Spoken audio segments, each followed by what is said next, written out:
ಅಕ್ಕರೆಯಿಂದಲಿ ಜನಗಳೇ ಕೇಳಿರಿ ವರವಿಘ್ನೇಶ್ವರ ಚರಿತೆಯನು. ವಿದ್ಯಾ ಬುದ್ಧಿಯ ವೃದ್ಧಿಪ ಸುರುತರು ಸಿದ್ಧಿ ವಿನಾಯಕ ಮಹಿಮೆಯನು. ಅಕ್ಕರೆಯಿಂದಲಿ ಜನಗಳೇ ಕೇಳಿರಿ ವರವಿಘ್ನೇಶ್ವರ ಚರಿತೆಯನು. ವಿದ್ಯಾ ಬುದ್ಧಿಯ ವೃದ್ಧಿಪ ಸುರುತರು ಸಿದ್ಧಿ ವಿನಾಯಕ ಮಹಿಮೆಯನು. ಹಿಮಗಿರಿ ಶೃಂಗದಿ ವರ ಕೈಲಾಸದಿ ಗಿರಿಜಾಶಂಕರರೊಲವಿನಲಿ. ಪ್ರಮದರ ಗಡಣದಿ ನಂದಿಯ ಸಹಿತಲಿ ಇರುತ್ತಿರೆ ಅತ್ಯಾನಂದದಲ್ಲಿ. ಅಕ್ಕರೆಯಿಂದಲಿ ಜನಗಳೇ ಕೇಳಿರಿ ವರವಿಘ್ನೇಶ್ವರ ಚರಿತೆಯನು. ವಿದ್ಯಾ ಬುದ್ಧಿಯ ವೃದ್ಧಿಪ ಸುರುತರು ಸಿದ್ಧಿ ವಿನಾಯಕ ಮಹಿಮೆಯನು. ಪರಶಿವ ಮನೆಯೊಳಗಿಲ್ಲದ ಸಮಯದಿ ಗೌರಿ ಮಾಯಾಶಕ್ತಿಯಲಿ. ಸೃಷ್ಟಿಸಿ ಮಾನಸ ಪುತ್ರನ ಹರುಷದಿ ನುಡಿದಳು ಈ ಪರಿ ಮಮತೆಯಲಿ. ಕಂದ ಬಿಡದಿರು ಒಳಗಡೆ ಯಾರನು ಕುಳಿತಿರು ನೀನಿ ಬಾಗಿಲಲಿ. ಮಿಹವ ಮುಗಿಸುತ್ತ ನಾನೈ ಬರುವೆನು ಎನ್ನುತ್ತ ನಡೆದಳು ಮೋದದಲ್ಲಿ.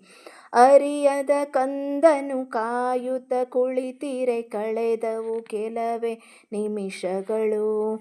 ಹೊರಗಡೆಯಿಂದಲಿ ಬಂದನು ಶಂಕರ ಒಳಗಡೆ ಶಿಶುತ ಬಿಡದಿರಲು.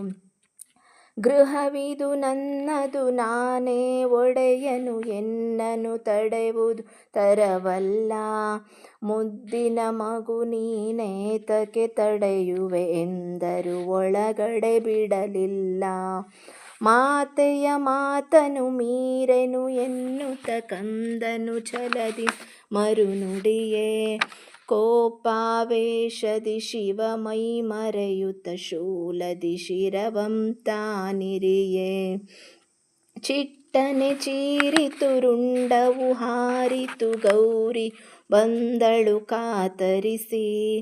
ಕಂದನ ನೋಡುತ್ತ ಅಯ್ಯೋ ಎನ್ನುತ್ತ ಅಳುತ್ತಿರೆ ದುಃಖ ಉಮ್ಮಳಿಸಿ. ಒಡನೆಯೇ ಶಂಕರ ಮಮ್ಮಲ ಮರುಗಿದ ತನ್ನೆಯ ತಪ್ಪನು ತಾ ತಿಳಿದು.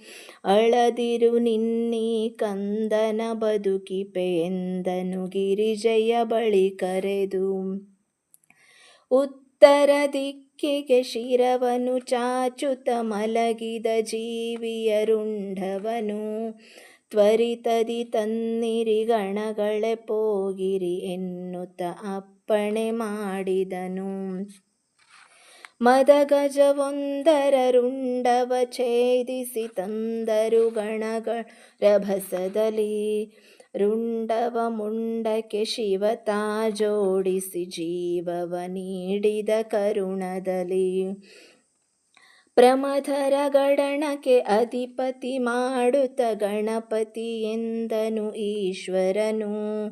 ಸುಂದರ ಮದಗಜ ಮುಖವನೆ ನೋಡುತ್ತ ಗಜಮುಖ ಎಂದಳು ಪಾರ್ವತಿಯು. ಅಕ್ಕರೆಯಿಂದಲಿ ಜನಗಳೇ ಕೇಳಿರಿ ವರವಿಘ್ನೇಶ್ವರ ಚರಿತೆಯನು. ವಿದ್ಯಾ ಬುದ್ಧಿಯ ವೃದ್ಧಿಪ ಸುರುತರು ಸಿದ್ಧಿ ವಿನಾಯಕ ಮಹಿಮೆಯನು. ಸಿದ್ಧಿ ವಿನಾಯಕ ಮಹಿಮೆಯನು. ಸಿದ್ಧಿ ವಿನಾಯಕ ಮಹಿಮೆಯನು.